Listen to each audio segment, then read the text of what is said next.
Alléluia, gloire à Dieu. Nous avons eu vraiment un beau moment. J'apprécie beaucoup ces moments de visitation de l'Esprit. C'est des moments extraordinaires où Dieu vient nous visiter, nous délivrer, nous parler, nous encourager et certainement aussi nous redonner de l'espoir, de l'espérance, car Jésus est ressuscité. Et tout le monde dit Amen.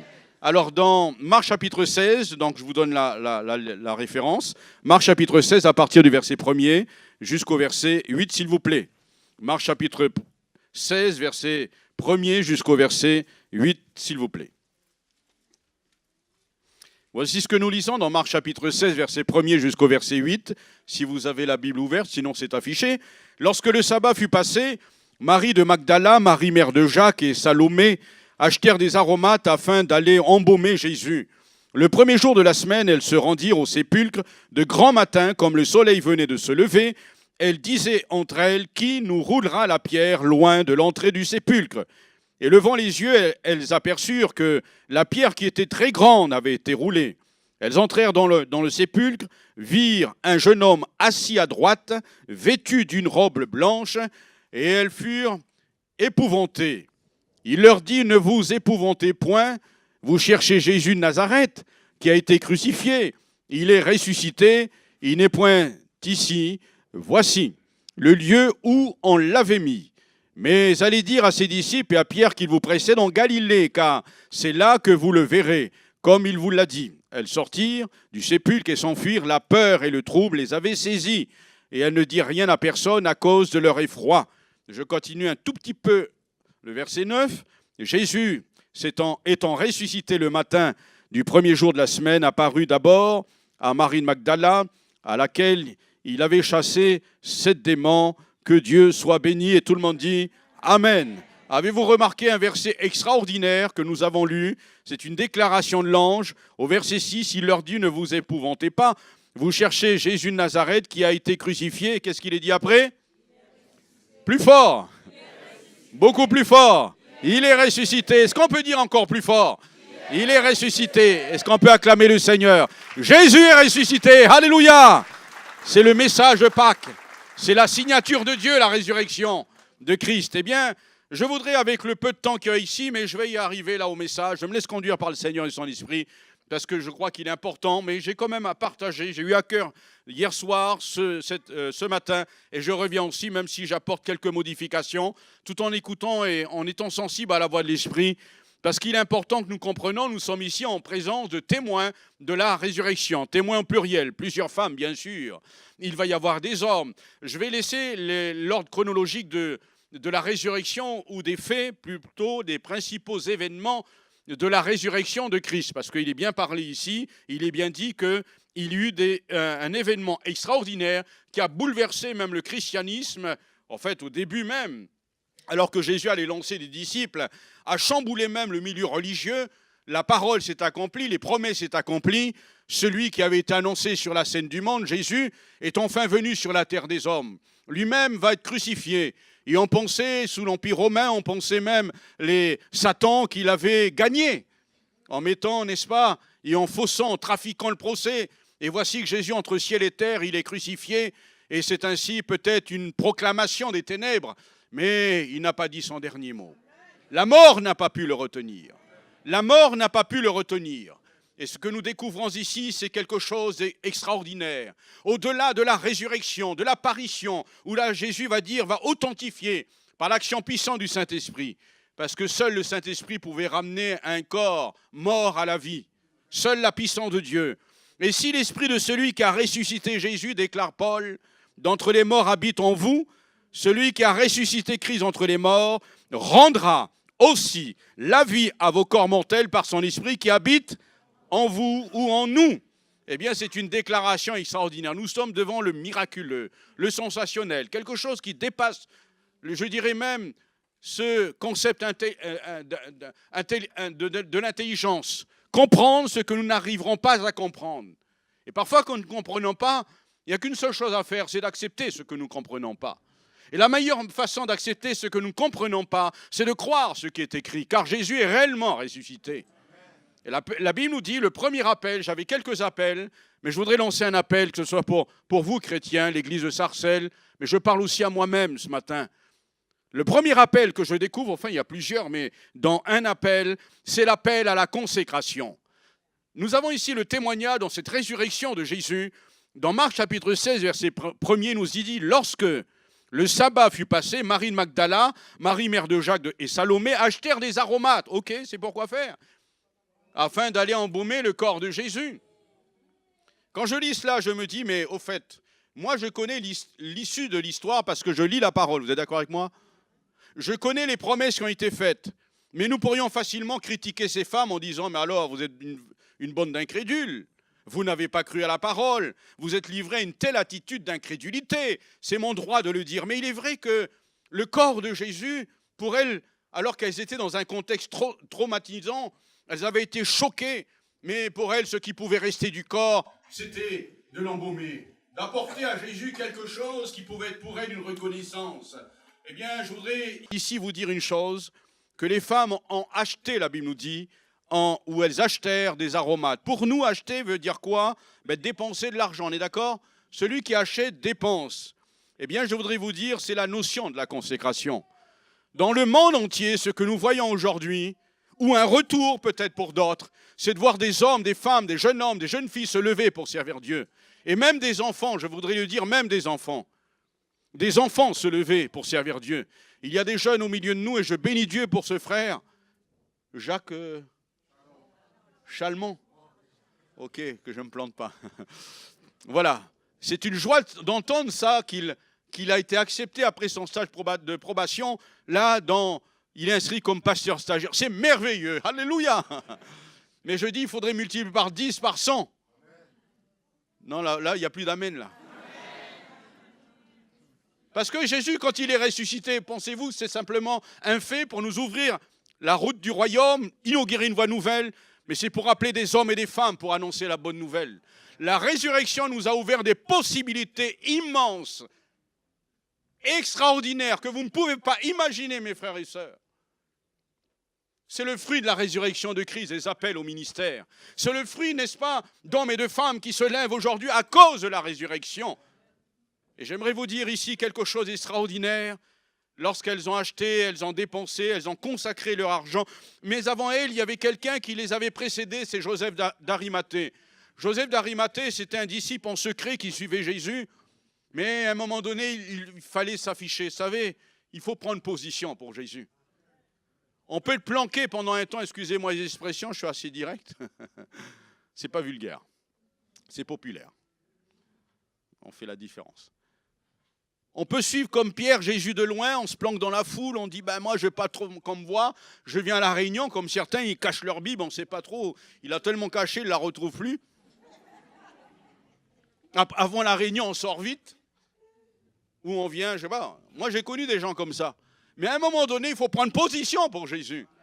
Et Joseph d'Arimathée, il a fait quelque chose d'extraordinaire, c'est-à-dire que le texte nous dit, c'est dans un verset, dans Marc chapitre 15, verset 46, juste le chapitre précédent du chapitre 16, il nous est dit que Joseph d'Arimathée, ayant acheté un linceul, descendit Jésus de la croix, l'enveloppa du linceul et le déposa dans un sépulcre taillé dans le roc. Puis il roula une pierre à l'entrée du sépulcre. En réalité, c'est lui qui l'a fait ça. Marie de Magdala et Marie, mère de Jos, eh bien, regardez où on le mettait. Mais il nous est dit qu'il avait déposé le corps du Christ dans le tombeau qui s'était fait tailler lui-même pour Christ. C'est beau, ça. Lui aussi, il a dépensé. Lui aussi, il a payé. Lui aussi, il a fait quelque chose. Au fait, ce que je voudrais dire, qu'il a consacré dans son acte de l'argent pour Jésus. Il a montré qu'au fait, ce qu'il avait dépensé, c'est ce qui exprimait dans son cœur, son attachement, son honneur pour le Seigneur. Vous savez, moi, je vais pas faire des grandes définitions sur le mot consacré.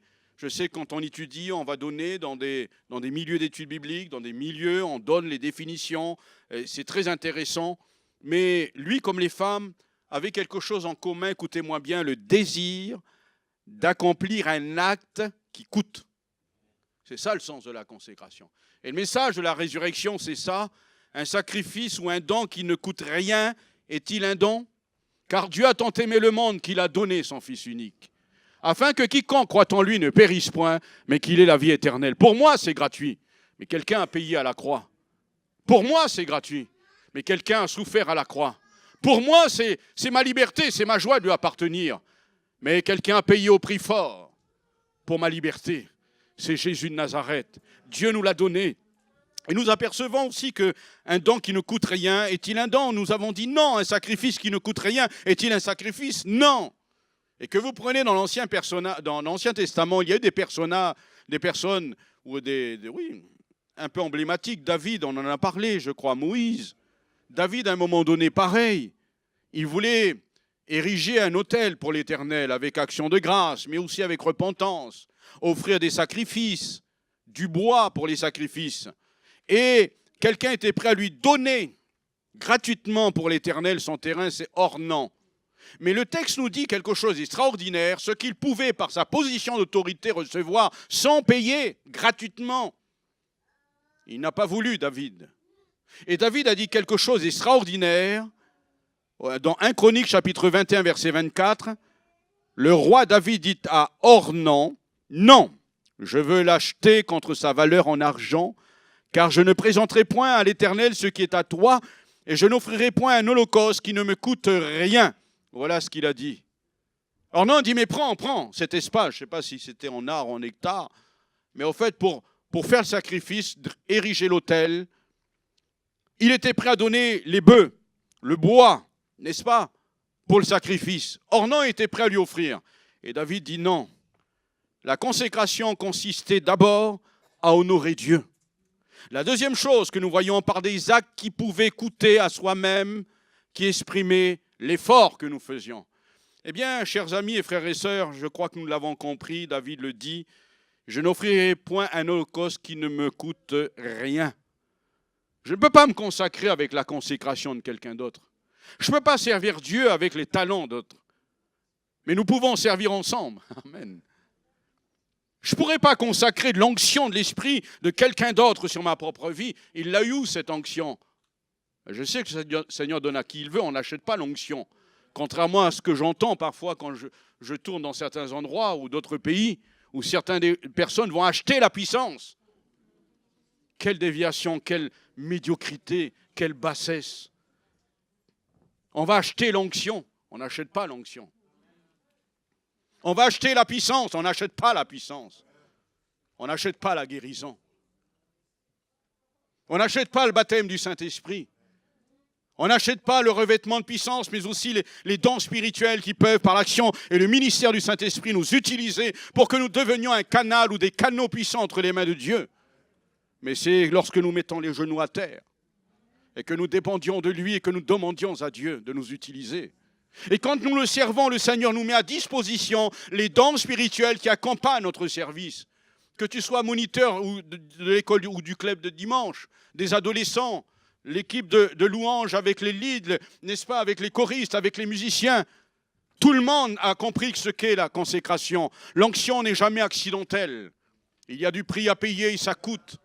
Dans la prière, une église ne grandit pas sans consécration.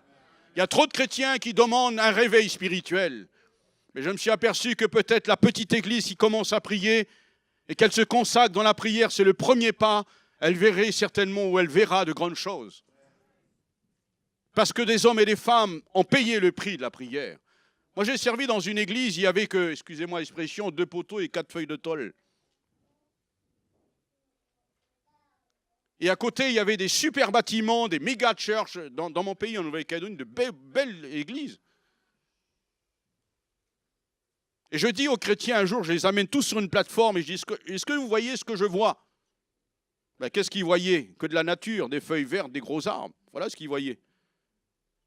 Mais moi, je dis, est-ce que vous voyez ce que je vois? Il me dit, qu'est-ce que tu vois, frère? Mais c'était un autre regard que je portais. Moi, je vois quelque chose de grand, de beau ici. Et je leur dis, je vois une église bâtie, je vois des personnes. Là, je vois des gens rentrer avec leur voiture, ressortir. Et je vois une salle remplie avec des âmes. Je vois des ministères qui vont se lever dans cette église. Et que Dieu va envoyer au loin. Je vois des choses. Et je leur dis ça. Et j'amène le conseil d'administration aussi sur les lieux. Mais séparément. Hein. Mais bon, il y en avait qui étaient dans l'église. Ils ont lâché le mot aux autres. Et nous n'avons pas d'électricité, rien. On était encore avec autant de... J'allais dire quelque chose, mais enfin... nos lampes, nos je sais pas quoi. On venait avec des gros pulls, n'est-ce pas? Et quand il faisait, on appelait ça une église à courant d'air. Pas de fenêtre, rien. Ça passait, ça rentrait. Le vent, on gelait. Et on faisait nos réunions de prière. Mais on a bâti la croissance dans la prière, dans la consécration. Alléluia, gloire à Dieu. Et si je vous raconte les miracles de Dieu, c'est mon deuxième point. Qu'est-ce qui s'est passé à un moment donné? Une personne mente. C'est mon deuxième point que j'ai appelé cela. Un appel à voir l'intervention providentielle de Dieu. La résurrection, l'histoire, c'est un appel de Dieu. Je veux dire, à voir, mais à revoir, à revisiter, à revenir à la simplicité de l'intervention providentielle de la puissance de Dieu. Vous savez, Dieu fait les choses sur mesure, c'est précis, mes frères et sœurs. Dieu ne tape pas à côté pour dire, tiens, je me suis trompé, je vais corriger mon action. Dieu est un Dieu de précision. C'est possible de le croire, cela. Et je vous donne l'exemple dans cette église. Les gens partaient comme ça, ils montaient une côte, il y avait une grosse côte. Bon, ça ne plaisait pas, c'était pas terrible, mais ils savaient qu'il y avait une église. Puis à un moment donné, il y a une voiture avec des personnes dedans.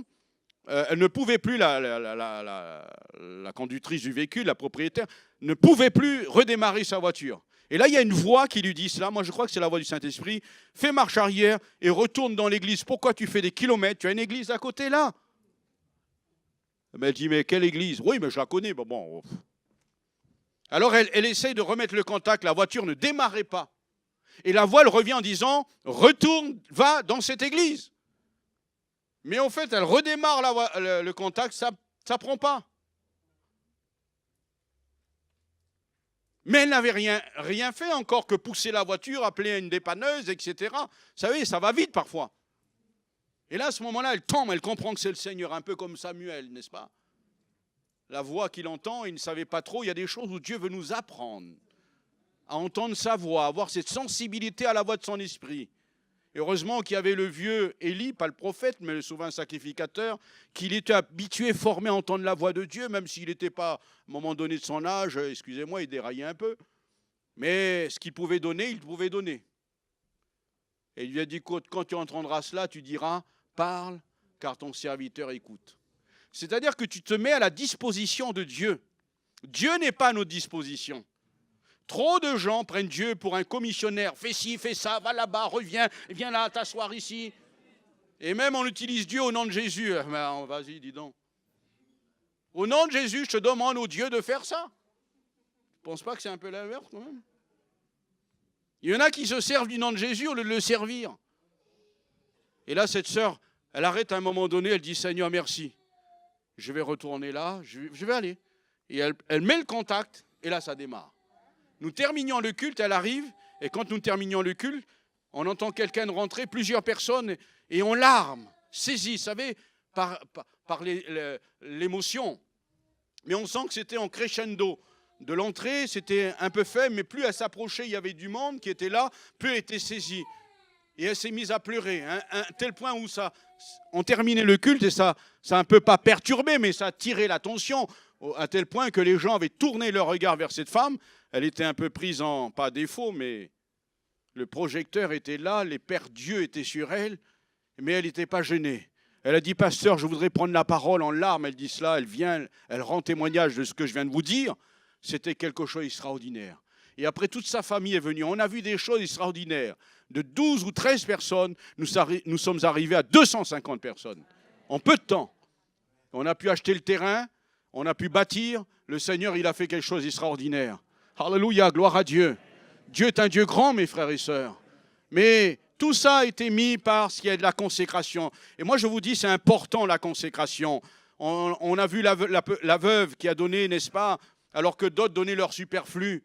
Vous savez, parfois, nous nous consacrons avec le superflu de ce que nous savons faire. Moi, je vois parfois dans les églises, où je cherche même le Seigneur, que ceux qui ont des grands talents, ils vivent qu'avec ce qu'ils ont. Ils ne le travaillent pas. J'ai vu des gens qui ne savaient rien faire dans certains domaines du service et qui ont gravi avec l'habilité, en dépendant de Dieu, en se perfectionnant. Eh bien, ceux qui croyaient que je suis à l'abri parce que je sais tellement faire les choses, eh bien, aujourd'hui, ils sont obligés de demander à ceux-là comment faire, même des musiciens. Mais c'est le prix de quoi, ça? C'est le prix de l'effort, c'est le prix de la consécration, c'est le prix des larmes, c'est le prix de dire, moi, je veux, le Seigneur est là avec moi. Mes frères et sœurs, Dieu est avec nous. Et nous pouvons changer les choses et faire la différence. Un appel à voir l'intervention providentielle de la puissance de Dieu. Et là, je vois quelque chose d'extraordinaire dans Marc chapitre 16, verset 3, à la question. Elles disaient entre elles, n'oublions pas qu'elles sont devant le tombeau, qui nous roulera la pierre loin de l'entrée du sépulcre? Elles étaient dans une question exprimant l'impossibilité. Impossible, même avec une force conjuguée, une synergie des femmes, là, avec une force en synergie, elles n'auraient pas pu rouler la pierre. Impossible. Et les femmes allaient se trouver dans un gros problème. Et ces pierres a plusieurs images. Par exemple, on l'a vu, je ne vais pas revenir, ce matin Dieu nous a parlé, les pierres de nos cœurs, les obstacles, les pierres extérieures, les difficultés, les souffrances, les problèmes, on l'a vu. C'est impossible. Qui va renverser cela? Je viens en culte, mais bon, voilà, des mois et c'est toujours là. Je fais et on me demande des prières, c'est toujours là.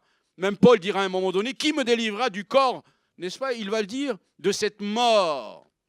Et cette mort-là du péché, en fait, je veux faire le bien, mais je fais le mal que je ne veux pas. Il y a une dualité, un combat. Et pourtant, je voudrais. Et la règle, elle est simple. Pour moi, la règle, c'est la règle de foi.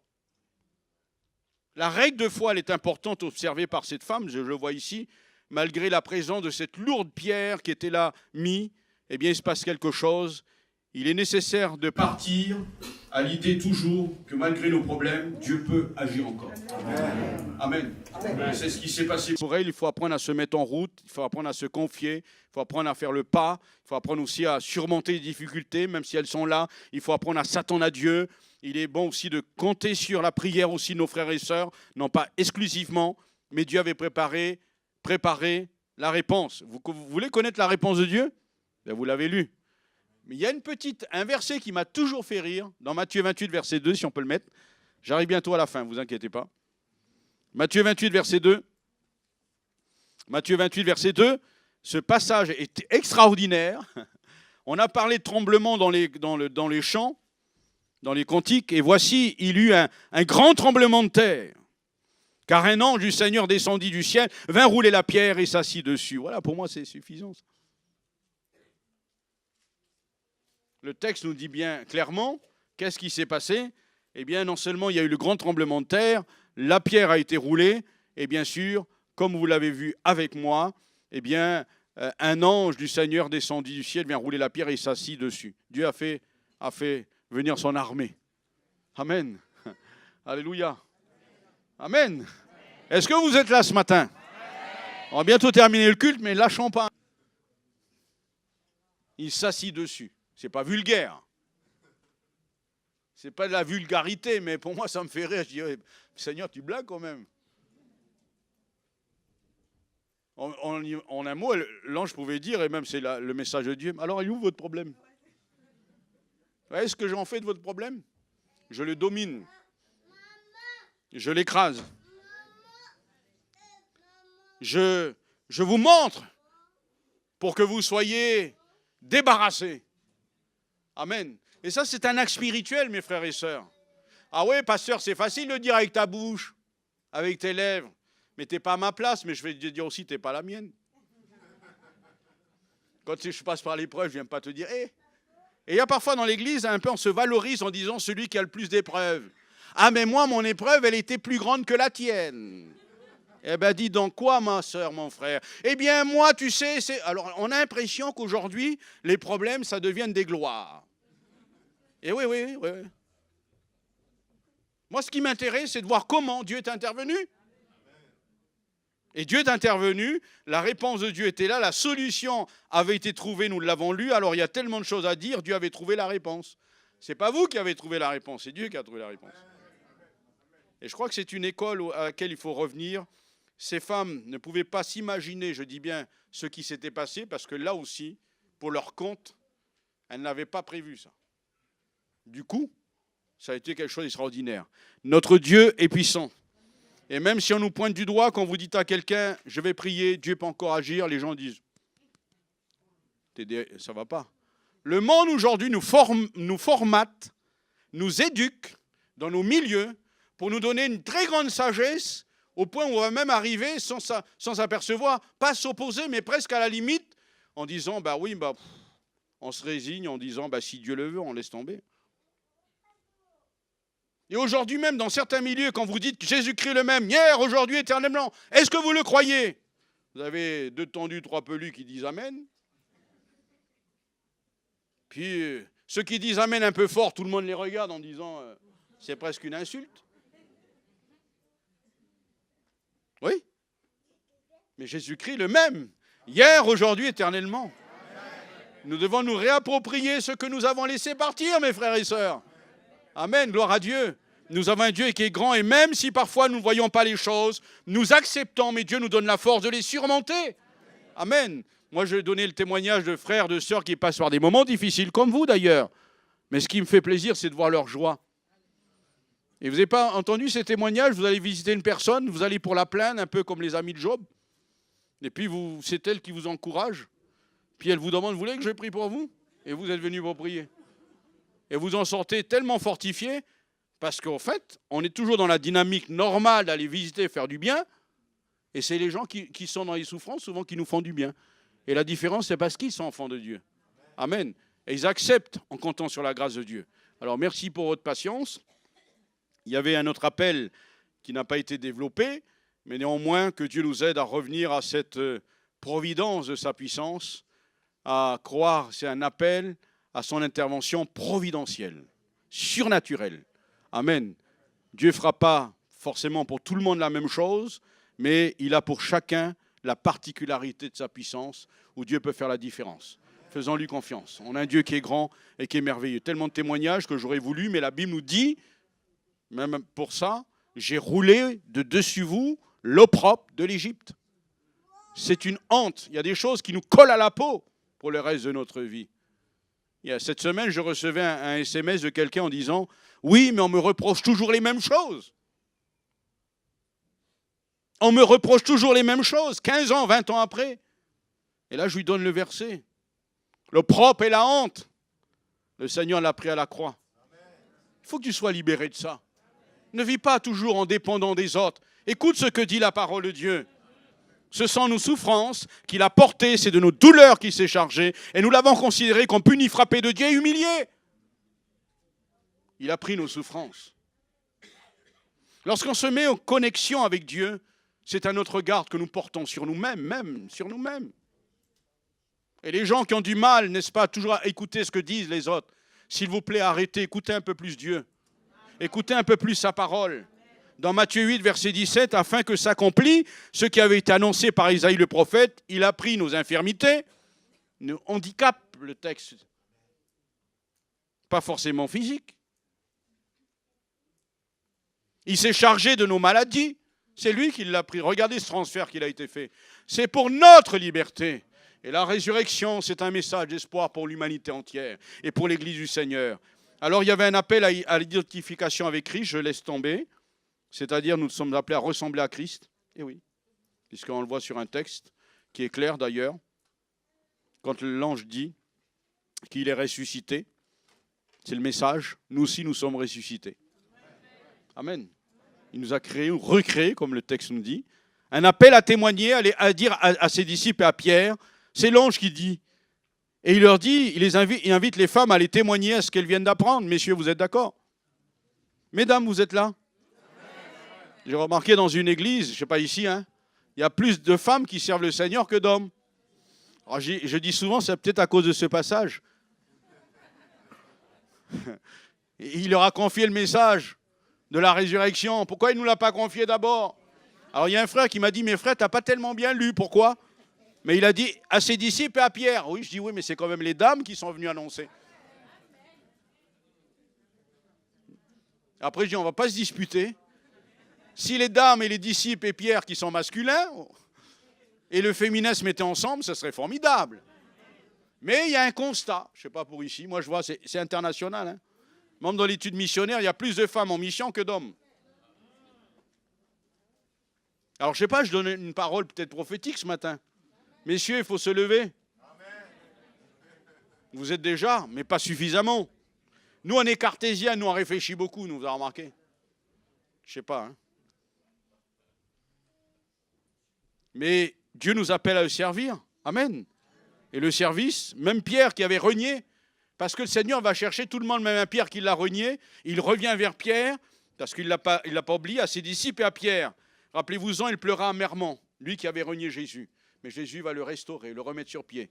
Et ce matin, peut-être quelqu'un est abîmé, il est cassé, et qui a lâché même le ministère, le service de Dieu. Tu es là ce matin. À la résurrection, imaginez Jésus ressuscité, il n'oublie pas Pierre. Celui, le vantard, l'orgueilleux, celui qui disait « moi, je », mais t'as brouté quand même. Et là, Jésus leur aurait pu dire « tu vois, Pierre, t'es un... » Non, aucun reproche à Pierre. Ah, moi, ce que j'aime de l'évangile, c'est ça. Et combien même, parfois, dans nos milieux, on nous accuse, on nous condamne, on nous envoie je ne sais pas où. Mais là, le Seigneur relève. C'est beau de voir un Seigneur qui tend la main. Que Dieu nous aide à être comme ça. C'est ça le message de la résurrection. Le Seigneur peut ressusciter un appel. Dieu peut ressusciter une vie. Amen, qui a été brisée. Et à Pierre. Et voyez-vous, mes frères et sœurs, allez dire à mes frères de se rendre en Galilée. C'est là qu'ils me verront. Parce qu'en fait, il leur a demandé d'aller dans un endroit. Et je termine avec ça. C'est un appel à aller de l'avant. Et mon dernier message, la résurrection, c'est d'aller de l'avant avec le Seigneur.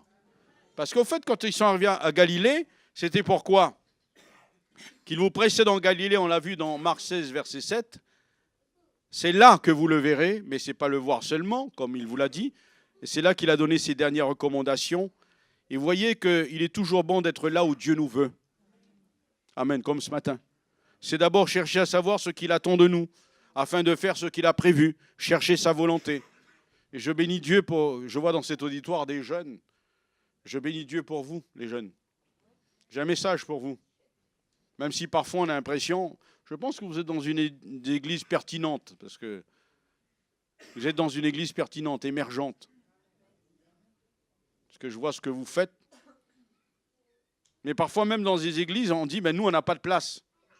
Mais je vais vous dire une chose, comme je dis aux jeunes que je côtoie dans mon église, je dis, mais prenez votre place. Le privilège qu'on peut avoir dans une église, c'est lorsque les espaces de service, on a créé ce qu'on appelle les espaces de service où on peut servir. Il est dramatique dans une église quand les jeunes ne peuvent pas servir. Et que les aînés ont tout verrouillé, au fait. Surtout quand on a pris du galon. On devient avec presque les anciens combattants avec la croix d'honneur, la Légion d'honneur. Bon, moi, je m'en vais après, vous vous débrouillez. Je l'aurais dit quand même. Mais c'est vrai que c'est une réalité. Et quand un jeune, il commence à servir, on lui explique pendant 3 heures, voilà ce que tu ne dois pas faire. Mais dis-lui ce qu'il doit faire quand même. Et puis commence à avoir une autre pédagogie, encourage-le, même s'il a fait une erreur. Moi, je bénis Dieu pour les aînés missionnaires qui m'ont entraîné dans le service. J'étais pas terrible. Mais ils auraient pu me casser dès le départ, puis me dégoûter à vie. Mais au contraire, on dit ça, la prochaine fois, tu feras mieux. Quand tu as fini de prêcher, j'ai étudié comme tout le monde. Mon message était très bien structuré devant la foule, je partais dans tous les sens. La conclusion devenait l'introduction terminait à une côte. Les versets, je les inventais, même s'ils n'existaient pas. Je sortais des références, des livres de la Bible qui n'existaient pas, mais c'est pas que... Alors il y en avait qui étaient là. Waouh! Ah, il n'est pas apte celui-là, il lit pas sa Bible. C'est facile d'être assis, tranquille, bien décontracté. Mais si on vous dit, je vous donne le micro, pendant 45 minutes, vous allez parler.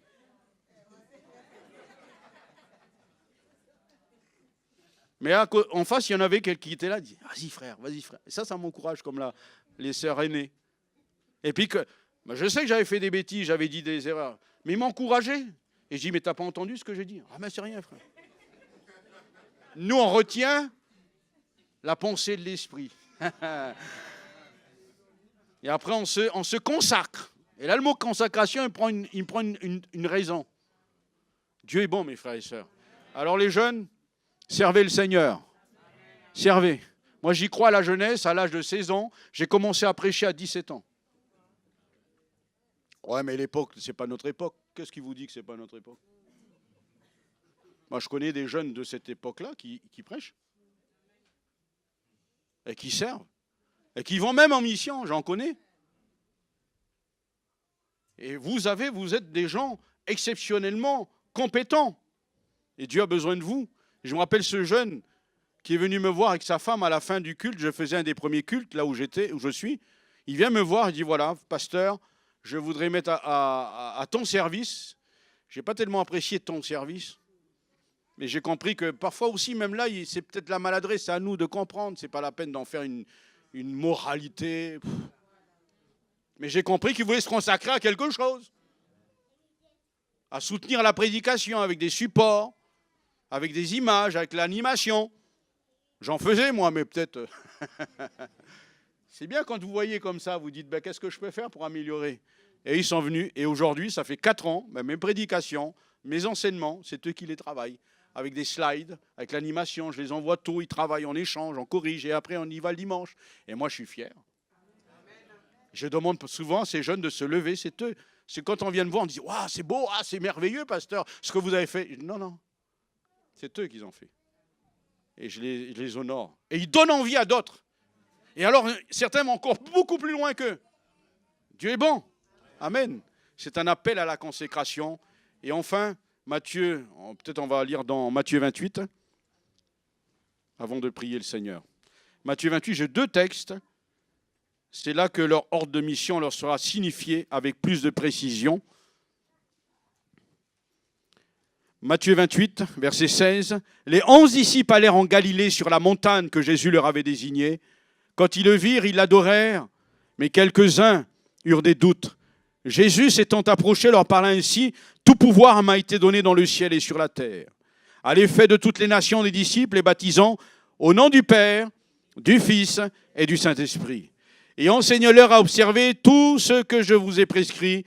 Et voici, je suis avec vous tous les jours jusqu'à la fin du monde. » Sur l'enchaînement de Marc chapitre 16, ils ont reçu aussi cet ordre de mission que nous connaissons bien.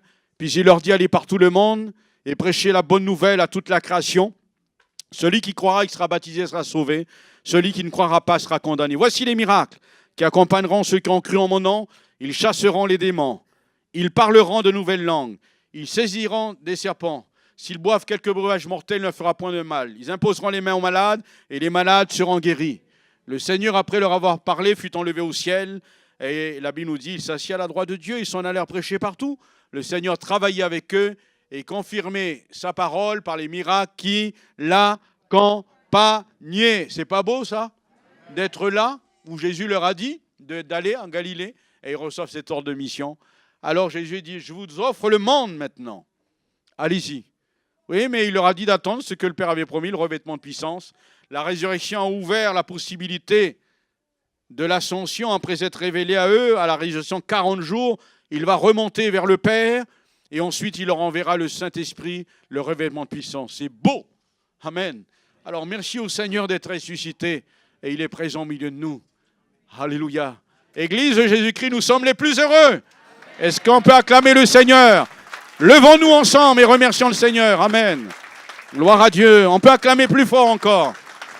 Amen. Gloire à Dieu. Jésus est ressuscité. Seigneur, nous voulons te remercier encore ce matin pour ta parole qui nous a fait du bien. Tu es vraiment ressuscité. Et tu as dit, là où 2 ou 3 sont assemblés en mon nom, je suis au milieu d'eux.